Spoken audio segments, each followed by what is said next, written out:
The viewing chamber was cold and dark. Veltara stood with her hands behind her back, watching the screens in front of her. Each screen showed a different warrior, captured from battles across the galaxy. Some were strong, some were fast.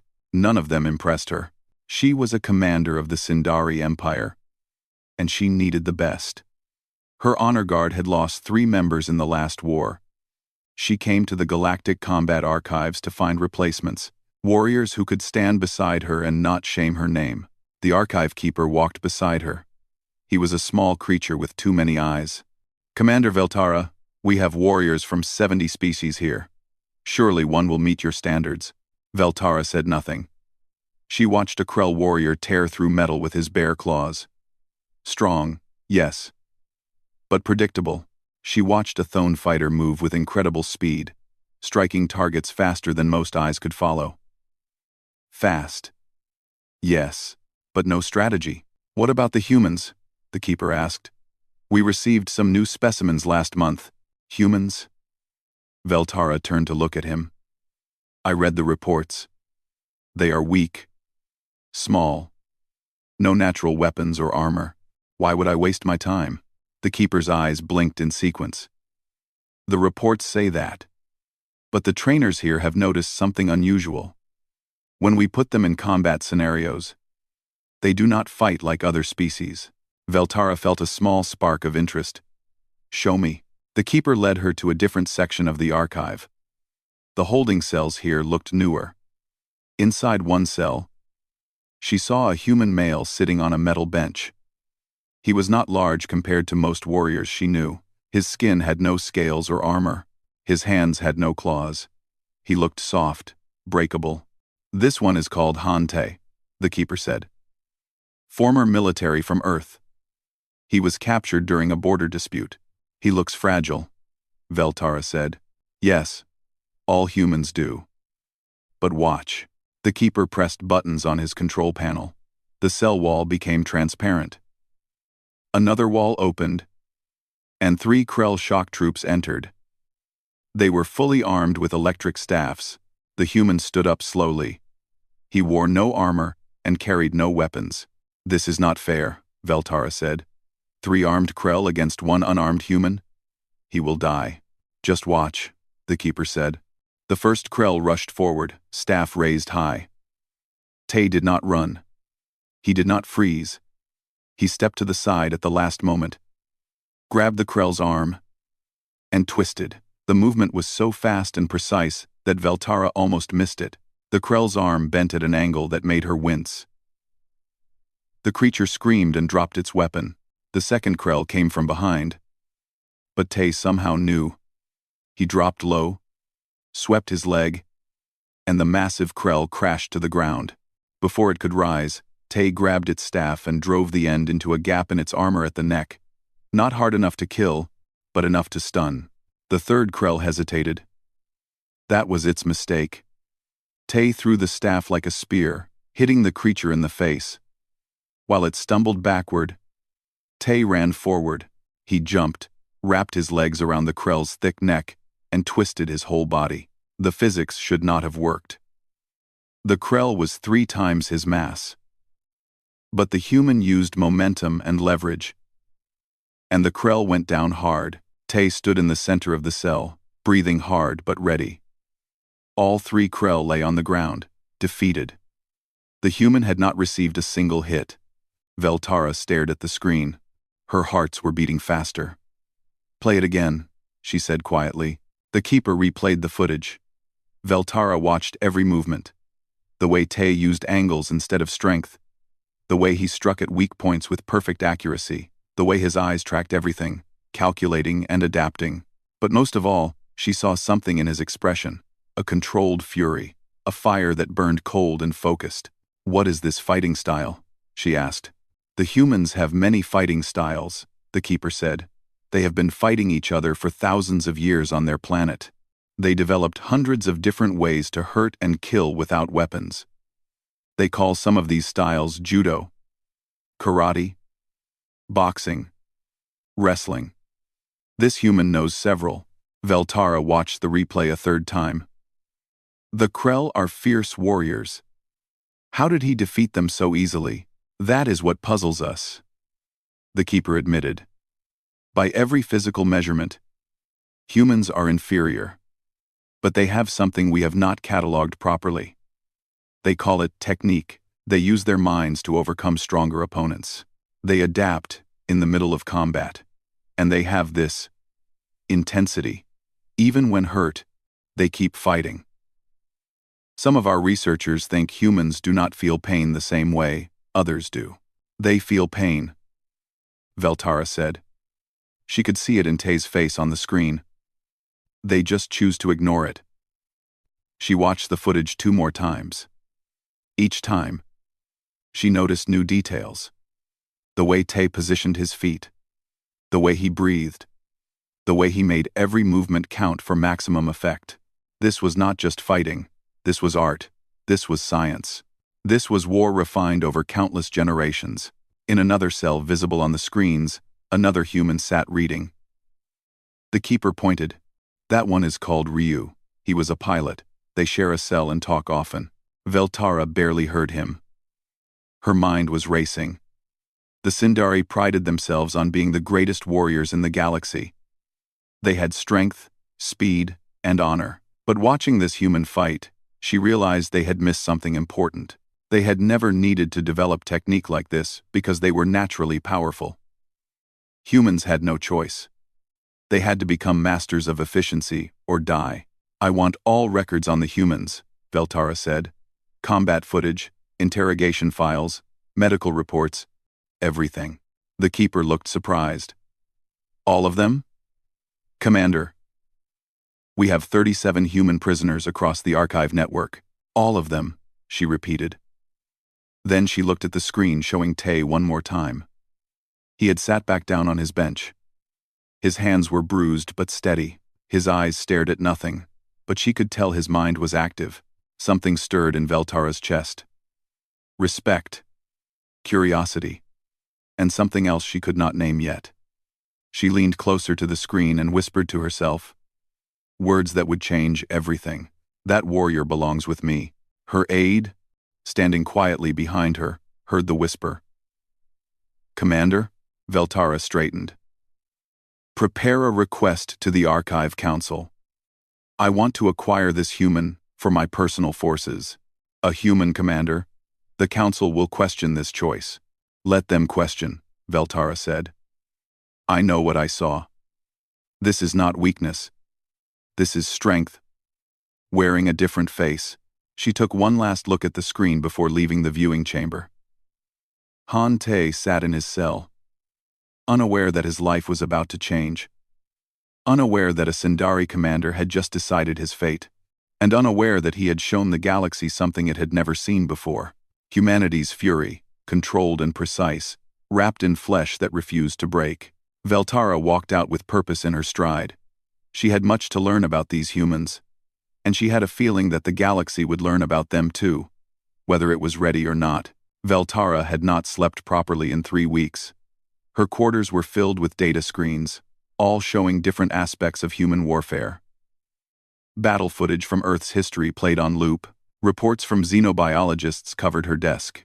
Her officers were starting to worry. She did not care. Every piece of information she found about humans made her more fascinated and more horrified. These creatures had spent their entire existence fighting, not just against other species, but against each other. Their planet's history was written in blood and ash and stubborn survival. On one screen, ancient human warriors fought with swords and shields. On another, more recent humans used advanced weapons in conflicts that killed millions. But what caught Veltara's attention was not the weapons. It was the pattern. Humans always found a way to win, even when they should have lost. She watched footage of human soldiers holding defensive positions against impossible odds. She watched small groups of humans defeat larger forces through tactics and tricks. She watched humans fight in deserts, in frozen lands, in jungles, underwater, and even in the void of space. They adapted to everything. Her door chimed. Enter, she said without looking up. Commander Nex walked in. He was her rival in the Sindari military structure. Tall, powerful, and traditional. He looked around her quarters with obvious disapproval. Veltara, the other commanders are talking. They say you have become obsessed with these weak creatures called humans. They are not weak, Veltara said. She paused one of the videos and turned to face him. Come. Let me show you something. She pulled up a file on the largest screen. It showed a human military operation from Earth's past. A small unit of 12 humans held a mountain pass against an enemy force of over 200 for 3 days. The 12 humans knew they would probably die. They stayed anyway to give civilians time to escape. Watch, Veltara said. Nex watched. The humans used the terrain brilliantly. They set traps. They struck and disappeared. They made the enemy afraid to advance. When the enemy finally overran the position, only 3 humans were still alive. They fought until they physically could not continue. They lost, Nex said. What is impressive about dying? They won, Veltara corrected. Their mission was not to survive. Their mission was to buy time. They succeeded. 10,000 civilians escaped because 12 humans refused to retreat. Tell me, Nex, how many of our warriors would die for abstract concepts like duty and honor when survival was possible? Nex frowned. We fight with honor always. Yes. But we fight to win glory. We fight to prove strength. Humans fight for things that cannot be measured. Love. Freedom. Revenge. Ideas. Veltara pulled up another file. This is the human I observed at the archives. Hante. Read his file. Nex skimmed through the information. His expression changed from dismissive to confused to something close to respect. He was part of a special unit. They were surrounded by enemy forces. He and his team held their position for 3 days while wounded. He took 17 hits from energy weapons and still kept fighting. The medical report says he should have been unconscious from pain alone. Exactly, Veltara said. Humans have pain tolerance that our scientists cannot explain. They have mental strength that allows them to push past physical limits, and they have developed combat systems specifically designed to let the weak defeat the strong. She pulled up footage of human martial arts. Humans throwing larger opponents. Humans using joint locks that made size irrelevant. Humans choking each other unconscious with nothing but arm positioning. Humans striking nerve clusters with surgical precision. They have been fighting for 50,000 years, Veltara said quietly. Not with the natural weapons they were born with, because they have none, but with techniques they invented. They studied anatomy and physics and leverage. They turned their weakness into strength. Nex was silent for a long moment. Why does this matter to you? Quote, because we are stagnant, Veltara said. The words felt dangerous, but they were true. The Sindari have not changed our fighting style in 1,000 years. We are strong, so we rely on strength. We are fast, so we rely on speed. We have honor, so we fight predictably. What happens when we face an enemy who does not play by our rules? There is no honor in fighting without rules, Nex said stiffly. Tell that to dead warriors, Veltara shot back. Honor means nothing if we lose. These humans understand that. They have a saying, all is fair in love and war. Nex shook his head. You are wasting your time. The council will never approve acquiring a human for your honor guard. They are too proud. After he left, Veltara returned to her research. She found an interview file with a human scientist named Kai. The woman had been captured along with Tay's unit. Veltara played the audio. The interrogator asked, why do humans fight so viciously? Kai's voice came through calm and clear. Because we have to. We are not the strongest or fastest. We do not have claws or armor or poison. But we have minds. We have will, and we have each other. A human alone might be weak, but humans together are dangerous. We bond. We trust. We fight for each other even when logic says to run. Is this bond why your warriors perform better in groups? Yes. We call it unit cohesion. When you fight beside someone long enough, you start thinking as one. You anticipate. You cover weaknesses. You become more than the sum of your parts. Veltara stopped the recording. She thought about her own honor guard. They were skilled individually, but they fought as individuals. Each warrior sought personal glory. The humans seemed to fight for something larger than themselves. She spent days going through combat footage from the archive's training sessions. Every human prisoner showed the same patterns. They analyzed their opponents. They adapted mid-fight. They used psychology and misdirection. They fought with a creativity that Sindari warriors lacked. One video showed Tay teaching another human prisoner, a young male named Ryu, some kind of grappling technique. Tay moved slowly, showing the positions of hands and feet. Ryu practiced until he could perform the technique smoothly. They were teaching each other, improving each other, even in captivity. Veltara made her decision. She prepared a formal request to the Archive Council. She offered a substantial price for Tay's acquisition. She cited his combat effectiveness and potential value as a training asset. She carefully worded the request to appeal to Sindari values while hiding her true fascination. The response came back within a week. The council approved her request but added conditions. She would be held personally responsible for the human's actions. If he caused trouble, it would stain her honor. If he failed in combat, it would reflect on her judgment. Veltara accepted all conditions without hesitation. On the day Tay was scheduled to arrive at her ship, Veltara reviewed his file one final time. She watched the footage of his first fight at the archive again. The controlled fury in his movements, the precision, the refusal to yield. She found herself whispering the same words again. "That warrior belongs with me." But now those words meant something different. She had started this search looking for a weapon, a tool to add to her arsenal. But the more she learned about humans, the more she realized they were not tools. They were something the galaxy had never encountered before. They were survivors who had turned survival into an art form. Her second-in-command entered her office. "Commander, the human transport has arrived. Shall we bring the prisoner to the brig?" "No," Veltara said. "Bring him to my ready room. And do not call him prisoner. He is a potential recruit." "Yes, Commander. Though I should warn you, the human has been asking questions. He does not seem cooperative." Veltara smiled slightly. "Good. I would be disappointed if he was." Two Sindari guards escorted Tay into the ready room. He was still wearing the gray prisoner uniform from the archive. His wrists were bound with energy cuffs. His eyes scanned the room quickly, marking exits and potential threats. Old habits from military training. Veltara stood behind her desk. She was taller than him, as most Sindari were. Her skin had a purple-blue tint, with patterns that marked her rank. Her eyes were sharp and intelligent. She studied him the same way he studied the room. "Remove the cuffs," she ordered the guards. "Commander, protocol requires..." "Remove them." The guards obeyed and left. Tay rubbed his wrists, but did not relax. He watched Veltara carefully. "Sit," she said, gesturing to a chair.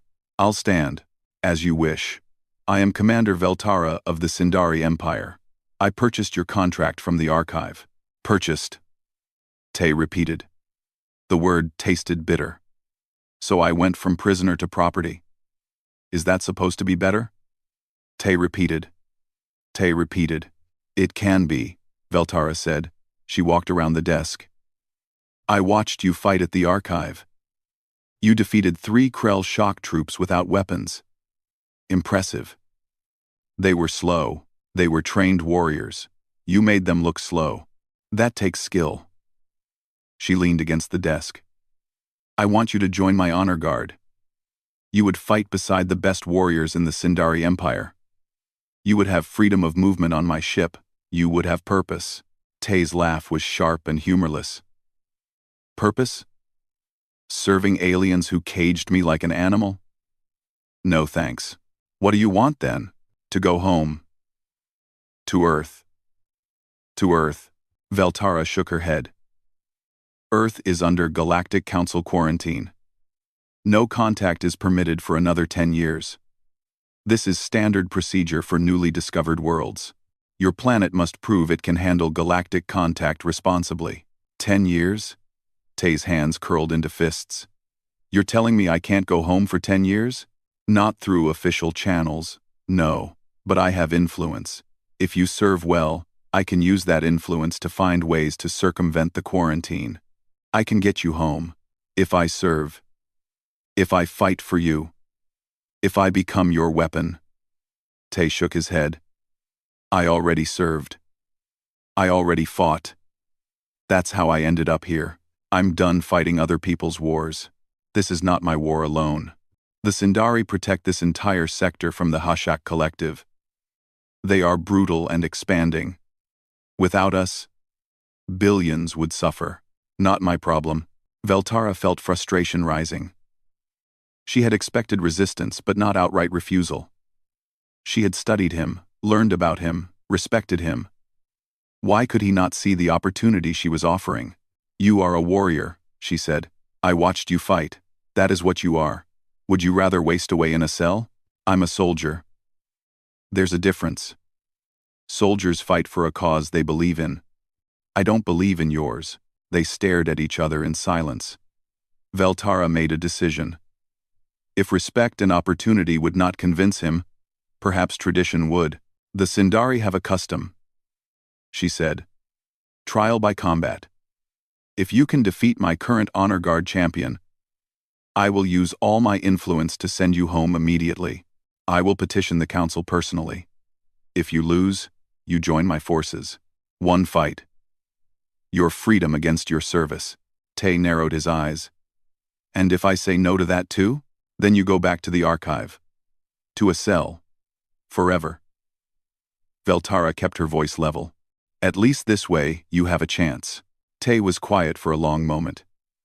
She could see him thinking, weighing options. Finally, he nodded. Unarmed combat? If that is your preference, it is. When? Tomorrow. That gives you time to rest and eat properly. Veltara walked to the door. Guards will take you to guest quarters. You are not a prisoner tonight. You are a challenger. You will be treated as such. As Tay left with the guards, Veltara felt an unexpected emotion. She hoped he would win, but she also hoped he would lose. The contradiction troubled her. The next day, the combat arena was full. Word had spread that a human was challenging the champion. Most Sindari came to watch the spectacle, expecting it to be brief and brutal. A few came because they had heard rumors about human fighting techniques. Tay stood on one side of the arena. He wore simple combat clothes now, not the prisoner uniform. He stretched and moved, preparing his body. Across from him stood Karash, the honor guard champion. He was massive even by Sindari standards, with thick armor plating covering his shoulders and forearms. His reputation was built on strength and endurance. Veltara watched from the command platform. Her second-in-command stood beside her. This is foolish, he said. Karash will break the human in minutes. Then we will have wasted resources on damaged goods. Karash, perhaps, Veltara said. Or perhaps you will learn something. The combat master raised his hand. Challengers ready? Both fighters nodded. Begin. Karash moved forward slowly, confident.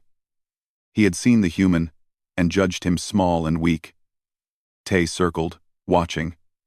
When Karash lunged with a heavy punch, Tay slipped to the side. The fist passed through empty air. Karash tried again. And again. Each time, Tay was not there. The crowd started murmuring. This was not how fights usually went. Karash growled in frustration and charged. Tay dropped low and swept his legs. The big warrior stumbled but did not fall. His armor and weight kept him stable. He swung wildly. One blow caught Tay's shoulder and sent him spinning. The crowd cheered. Blood had been drawn. This was familiar, but Tay rolled with the impact and came up moving. His shoulder hurt, but he ignored it. He changed tactics. Instead of avoiding, he moved inside Karash's reach, close combat where size mattered less. He struck at joints and gaps in the armor, fast, precise hits that did not look powerful but accumulated damage. Karash tried to grab him, But Tay slipped away each time. He struck the back of Karash's knee, the side of his neck, the inside of his elbow. Karash was slowing down. The strikes were affecting his movement. He realized he needed to end this fast, or he would wear down. He grabbed a handful of Tay's shirt and lifted him off the ground. Victory seemed certain. Then Tay wrapped his legs around Karash's arm and twisted his body. It was a technique called an armbar. Karash had never seen it before. Suddenly his arm was hyperextended, caught in a lock that physics made inescapable. He could drop Tay and lose his arm, or he could fall to control the descent. He fell. They hit the ground together, but Tay controlled the position. He maintained the armbar, while transitioning to a position on Karash's back. His legs wrapped around the big warrior's torso. His arm moved around Karash's neck. A chokehold. Karash struggled, but he was on his back with a weight on top controlling him. He could not generate enough force to break free. He could not breathe properly. His vision started to blur. The combat master watched carefully. When Karash's struggles weakened past the point of safety, he called it submission. The challenger wins. The arena went silent. No one could believe it. Karash was champion. Karash was undefeated. And a small human had just choked him unconscious. Tay released the hold and stood. He was breathing hard. His shoulder throbbed, but he had won. Veltara stood slowly. Her hearts were pounding. She had seen the fight at the archive, but this was different. This was against one of her best warriors. And the human had won through pure skill and intelligence. She walked down to the arena floor. The crowd parted for her. She approached Tay, who stood waiting. "Wary, you won," she said. "I keep my word. I will petition the council for your return to Earth." Tay nodded, satisfied. "But," Veltara continued, "I have a counteroffer. Teach my warriors what you know. Train them in human combat techniques. In exchange, I will work to free all human prisoners in this sector, not just you. I will petition for their return as well, and I will pay you as a contractor, not a servant. 1 year of service, then freedom for all of you." Tay looked at her carefully. "All of them?" "There were 32 humans at the archive last I heard. All of them. You have my word. And you just saw that I keep it." He was quiet for a long time. She could see the conflict in his eyes. He wanted to go home, but he was also a soldier. He understood duty to others. 1 year, he said finally, "and we're allies, not property." Agreed. They stood facing each other. The beginning of something neither of them fully understood yet. Behind them, Karash woke up confused and defeated. Around them, Sindari War. The training hall was crowded.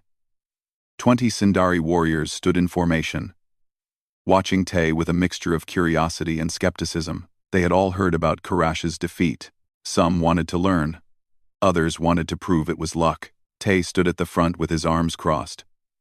Beside him stood Yuna, a human woman who had been a doctor before her capture.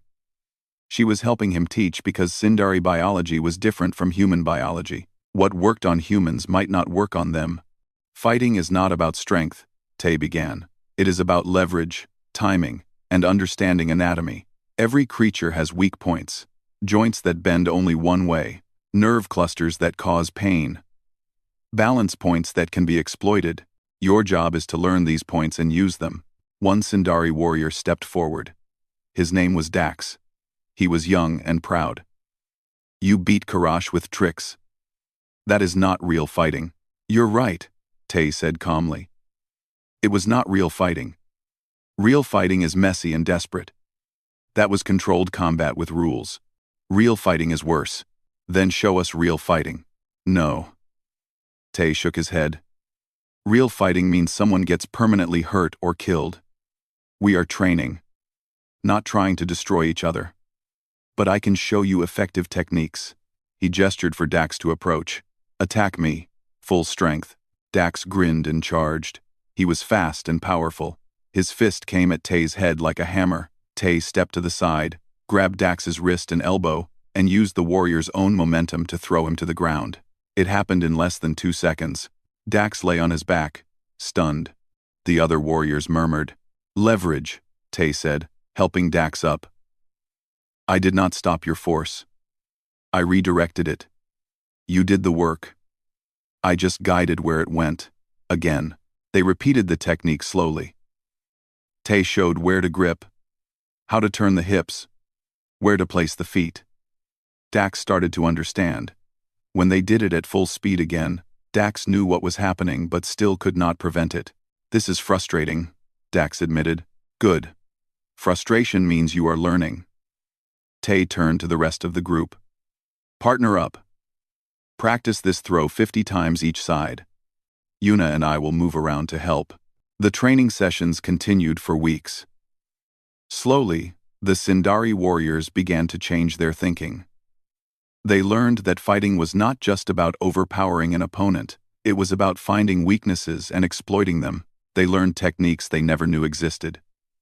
Joint locks, chokes, throws, ground fighting. Veltara watched the sessions often. She saw her warriors improving and adapting. But she also watched Tay. The way he taught with patience. The way he cared whether the students understood. The way he pushed them but never humiliated them. One evening, after training ended, she approached him. "Walk with me." They walked through the ship's observation deck. Stars stretched out in all directions. Tay had never gotten used to seeing space like this. It was beautiful and terrifying. "Your warriors are learning quickly," Tay said. "They respect you now. Even Dax, who challenged you on the first day." That is significant.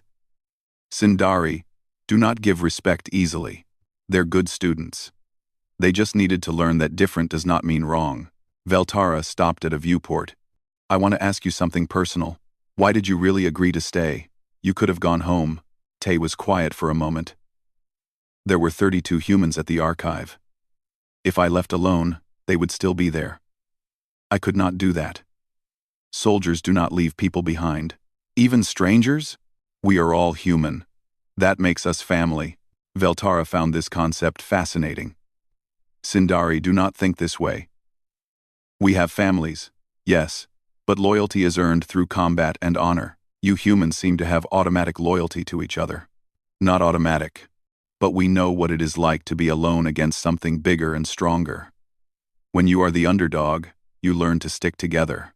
They stood in comfortable silence for a while. Then, Veltara's communicator beeped. "Emergency signal." Her expression changed immediately. "What is it?" Tay asked. "One of our outposts is under attack. The Hashak Collective. They are outnumbered badly." She was already moving toward the bridge. Tay followed. On the bridge, the situation was clear. A small Sindari outpost was being overwhelmed by Hashak forces. The defenders were fighting bravely but would not last long.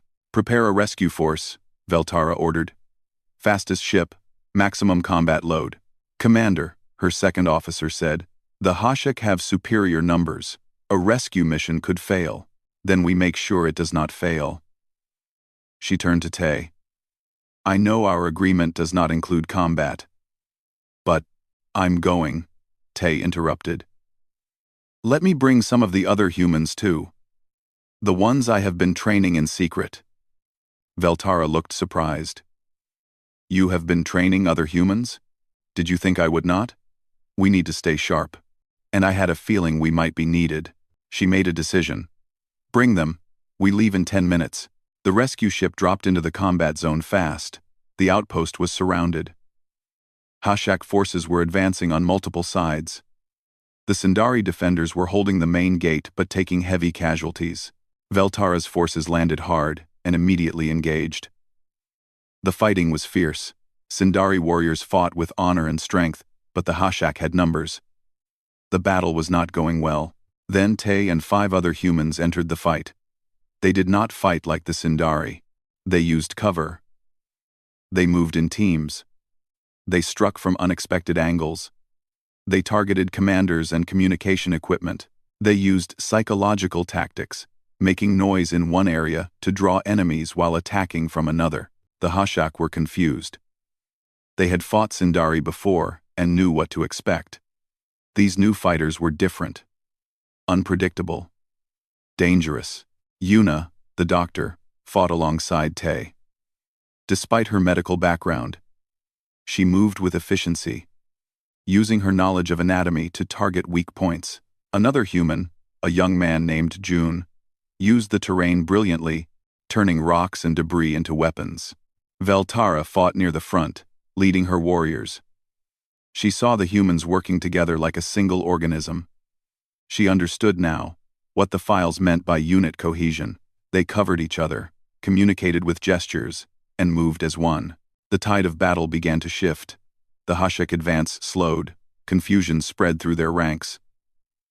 When the Sindari saw the humans' tactics working, some began to adapt and use similar approaches. The fighting became fluid instead of rigid. Then disaster struck. A HFY sniper fired from a hidden position. The shot was aimed at Veltara's head. She would never have seen it coming. But Tay did. He slammed into her from the side, pushing her out of the line of fire. The shot meant for her head hit him in the upper chest instead. He went down hard. Tay!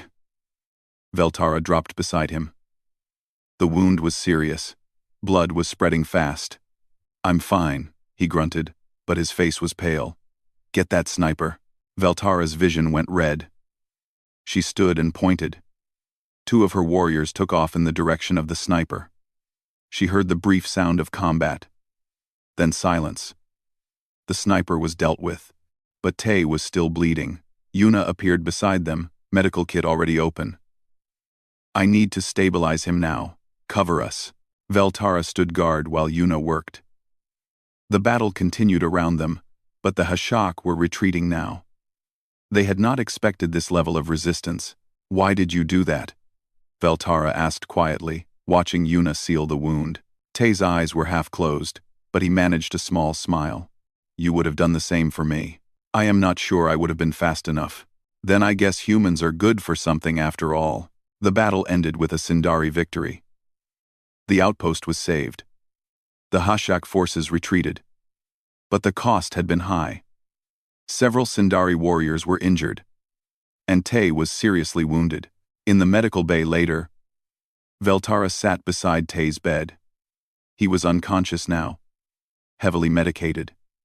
The doctors said he would recover fully, but it would take time. The shot had missed his heart by inches. She looked at his still face. This human had defeated her champion, had taught her warriors new ways to fight, had saved her life, and throughout it all, had maintained his dignity and his principles. She realized something sitting there in the quiet medical bay. The words she had whispered weeks ago at the archive had come true, but not in the way she expected. Tay did belong with her, but not as a weapon or a tool. As an equal, as a partner, as something she did not have a word for in her language. When he woke hours later, she was still there.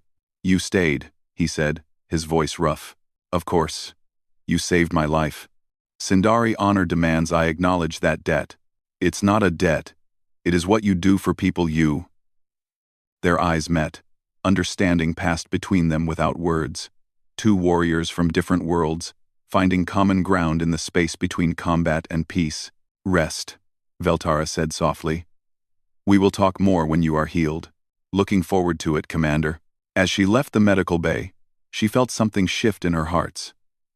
The future suddenly looked different, more complicated, more interesting, and for the first time in her life, Veltara was not certain what came next.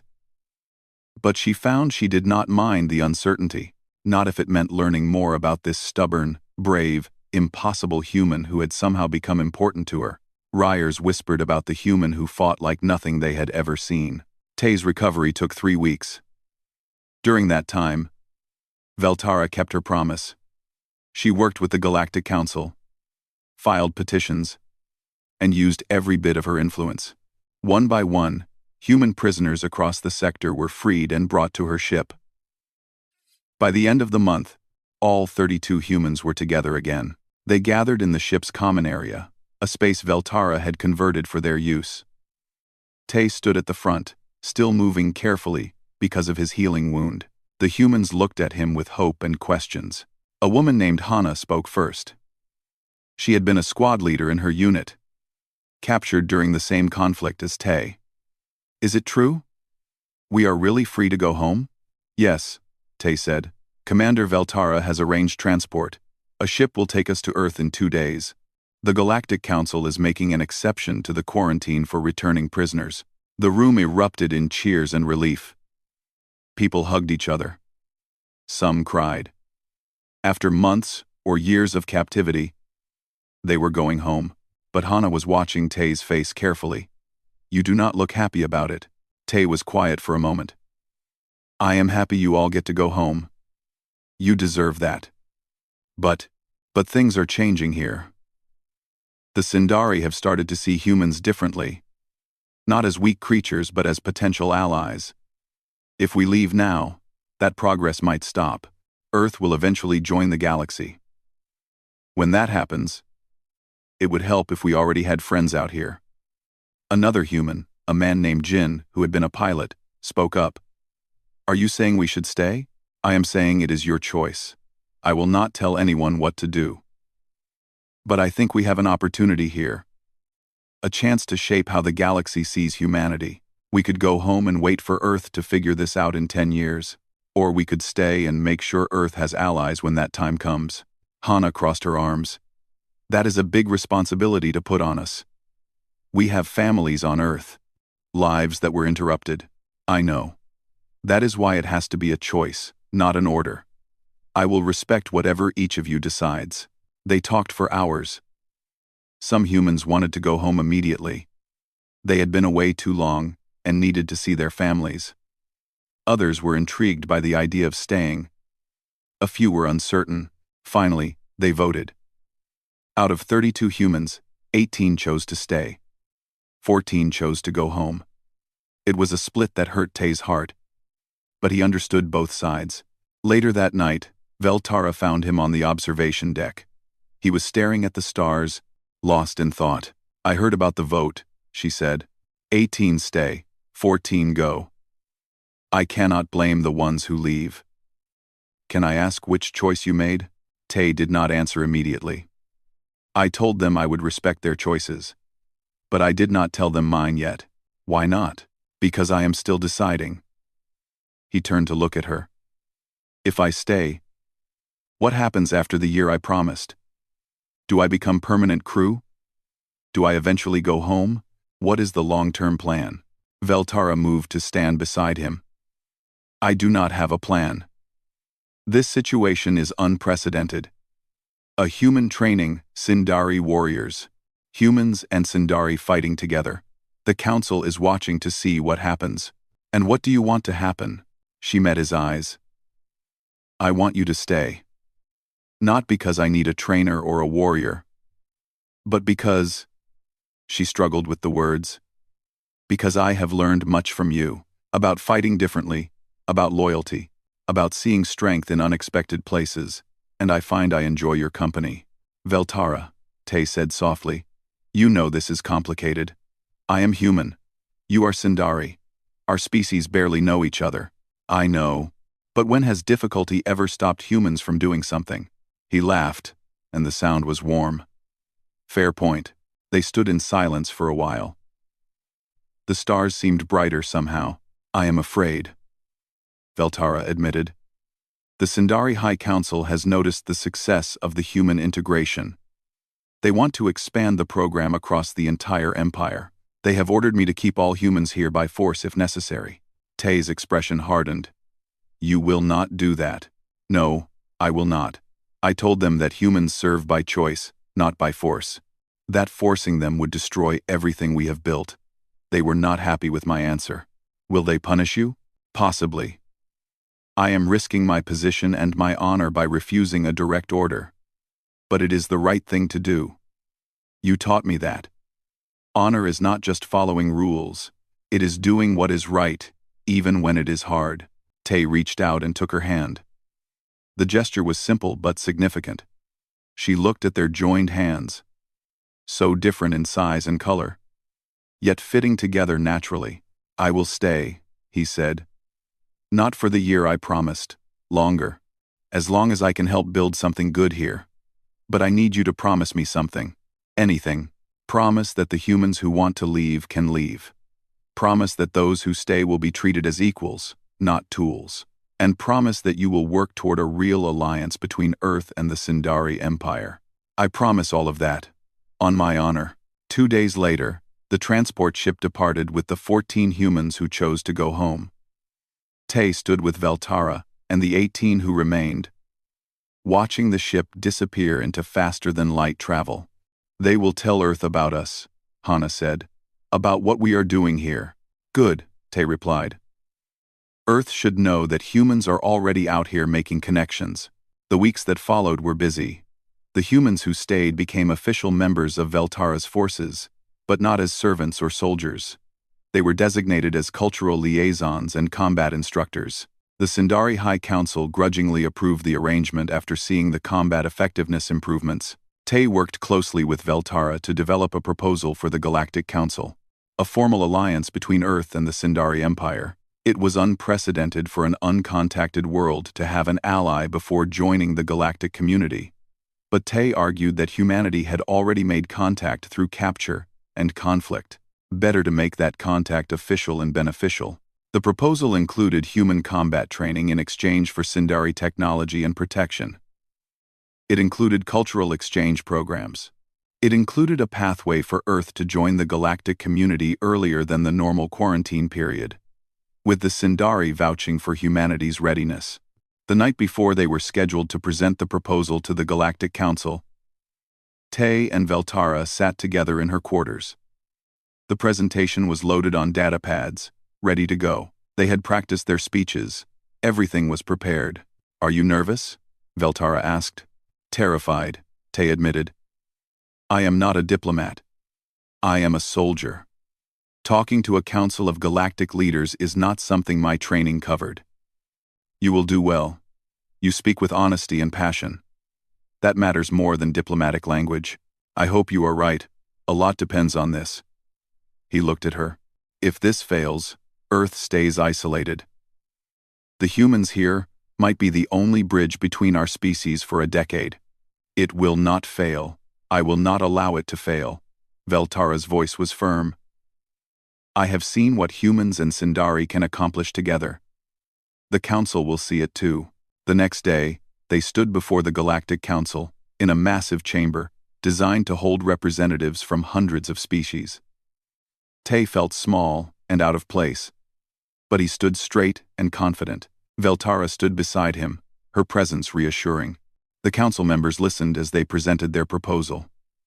Some looked skeptical. Some looked curious. Some looked outright hostile to the idea of including a primitive species in galactic affairs. When they finished, questions came rapidly. Why should the council trust humans? Why break quarantine protocols? What made this situation special? Tay answered each question honestly. You should not trust humans because we are perfect. You should trust us because we are survivors. We adapt. We learn. We build bridges. My people have spent our entire existence fighting each other, but when we work together, we accomplish the impossible. Give us a chance to prove that to the galaxy. An old council member from a species Tay did not recognize spoke up. The Sindari are a proud warrior culture. They do not share power easily. Yet you, Commander Veltara, advocate for this alliance with unusual passion. Why? Veltara stepped forward. Because I have learned that strength comes in many forms. The Sindari are strong in body and honor. Humans are strong in mind and spirit. Together, we are stronger than either species alone. I have seen it in combat. I have seen it in training. I have seen it in the way humans refuse to give up even when logic says they should. That is the kind of ally I want beside me. That is the kind of ally the galaxy needs. She turned to look at Tay. I observed a human fighting with unarmed fury at the combat archives. I whispered to myself that such a warrior belonged with me. I was right, but not in the way I thought. He does not belong to me as a possession. He belongs with me as an equal. As a partner. as proof that different species can find common ground and build something better together. The chamber was silent. Then, slowly, some council members began nodding. The vote took hours. In the end, the proposal passed by a narrow margin. Earth would be allowed conditional early contact with the Sindari Empire as a pilot program. If successful, other alliances would be considered. The quarantine would be shortened to 5 years instead of 10, with regular check-ins to ensure Earth's development. It was not everything Tay had hoped for, but it was a beginning. Outside the council chamber, Tay and Veltara stood together, exhausted but victorious. "We did it," Tay said. "You did it. Your honesty convinced them." "No. We did it together. That is the point of all this." "Together," Veltara smiled, an expression that was becoming more common on her face. "What happens now? Now we build the alliance. We train more warriors. We exchange knowledge. We prove to the galaxy that this was the right choice." He paused. "And maybe, if we have time between all that work, we figure out what this is between us. This? You know what I mean. We are from different species, different worlds, different everything. But there is something here. Something that started when you saw me fight, and decided I belonged with you." Veltara took his hand again, the gesture becoming familiar. "I think humans have a saying about this. Something about love and war? All is fair in love and war," Tay said with a smile. "But I think we are done with war for now. So let us see what happens with the other part." They walked together toward their ship, two warriors from different worlds who had found common ground in the space between combat and peace. Behind them, the Galactic Council chamber buzzed with discussion about the precedent they had just set. Ahead of them, the future waited. Uncertain, complicated, full of challenges, but they would face it together. Human and Sindari, equal partners building a bridge between their species, and in the vast galaxy full of countless civilizations, that simple partnership would change everything, because they had learned the most important lesson. Strength is not about power or dominance. Strength is about choosing to stand together, even when everything says you should stand apart. That was the human way. And now, it was becoming the Sindari way too. And above them all, the galaxy turned, unaware that something had shifted. A bridge was forming between two very different species, built on a foundation of mutual respect and a single, brutal fight. She stood and straightened her uniform. Soon she would meet Han Tay face to face. Soon she would see if the warrior from the videos was as impressive in person. Soon she would learn if a human could truly join the Sindari forces. And perhaps, if she was honest with herself, she wanted to learn if the connection she felt watching him fight was real, or just fascination with something new. The door chimed. Her hearts beat faster. "Enter," she said. The time for study was over. Now came the real test.